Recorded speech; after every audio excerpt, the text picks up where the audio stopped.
امام بخاری رحمہ اللہ روایت کرتے ہیں ہمارے دوسرے خلیفہ جناب عمر فاروق رضی اللہ عنہ سے، وہ کہتے ہیں کہ میں نے کہا یا رسول اللہ انی نذرت فی الجاہلیہ ان اعتکف لیلۃ فی المسجد الحرام قال فاوف بنذرک۔ عمر فاروق کیا کہہ رہے ہیں، ان کے الفاظ کے اوپر غور کیجئے گا۔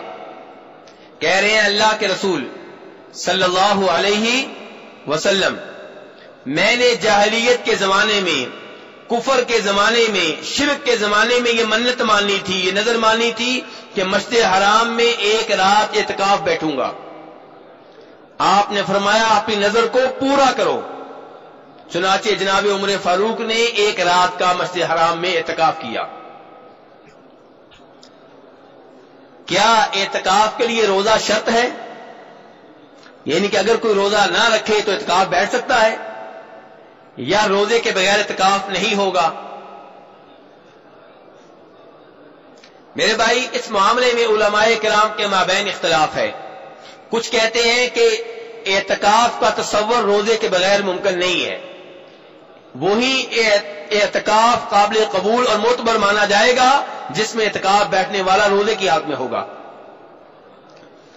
اور دوسرے علماء کرام کہتے ہیں نہیں بھئی، اعتکاف مستقل عبادت ہے، روزے مستقل عبادت ہیں، دونوں کا آپس میں کوئی تعلق اور واسطہ نہیں ہے۔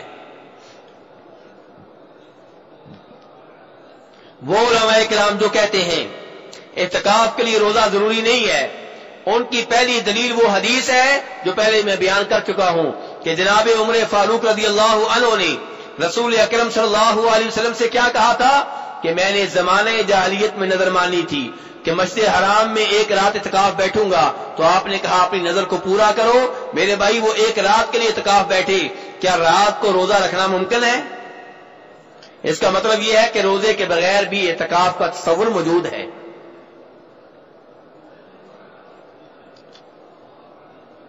تو میرے بھائی، یہ حدیث دلیل ہے اس بات کی کہ روزے کے بغیر اعتکاف بیٹھا جا سکتا ہے۔ دوسری دلیل وہ حدیث ہے جس میں آتا ہے کہ نبی صلی اللہ علیہ وسلم ایک رمضان میں اعتکاف بیٹھنے لگے۔ آپ کے لیے جناب عائشہ رضی اللہ عنہا نے خیمہ لگوا دیا۔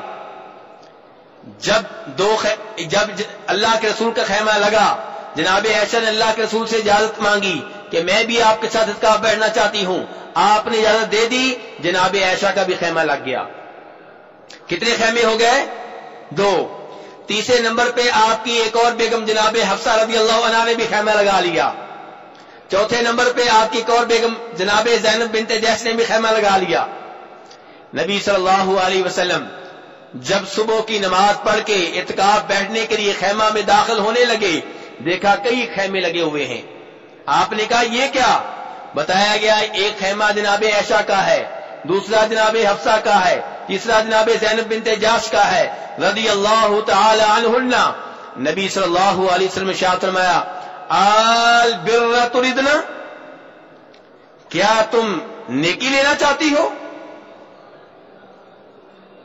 یعنی کہ نبی صلی اللہ علیہ وسلم اس اندیشے میں مبتلا ہو گئے کہ ان کا پروگرام اتنا عبادت کا نہیں ہے جتنا چکر ہے کس چیز کا؟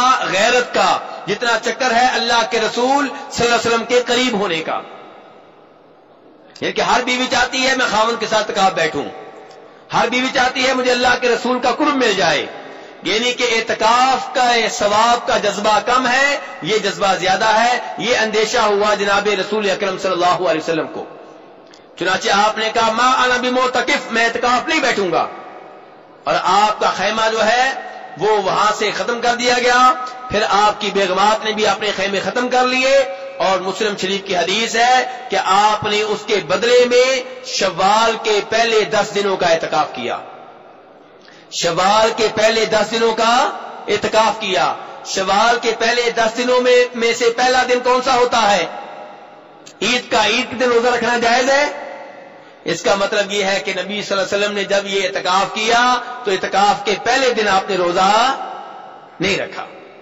تو یہ بھی دلیل ہے اس بات کی کہ روزوں کے بغیر بھی اعتکاف ہو سکتا ہے۔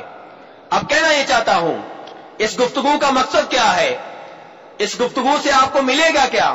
ملے گا یہ کہ ایک آدمی شوگر کا مریض ہے، وہ روزے نہیں رکھ رہا، کیا وہ اعتکاف بیٹھ سکتا ہے؟ جی ہاں بیٹھ سکتا ہے۔ ایک آدمی، ایک بچہ ہے، نابالغ ہے، وہ روزے نہیں رکھ سکتا، کیا اعتکاف بیٹھ سکتا ہے؟ جی ہاں بیٹھ سکتا ہے۔ تو یہ مطلب ہے میرے بھائی کہ روزوں کے بغیر بھی اعتکاف ہو سکتا ہے، اگرچہ مکمل اعتکاف وہی ہوگا، زیادہ ثواب تب ملے گا جب آپ روزے رکھ کے اعتکاف بیٹھیں گے۔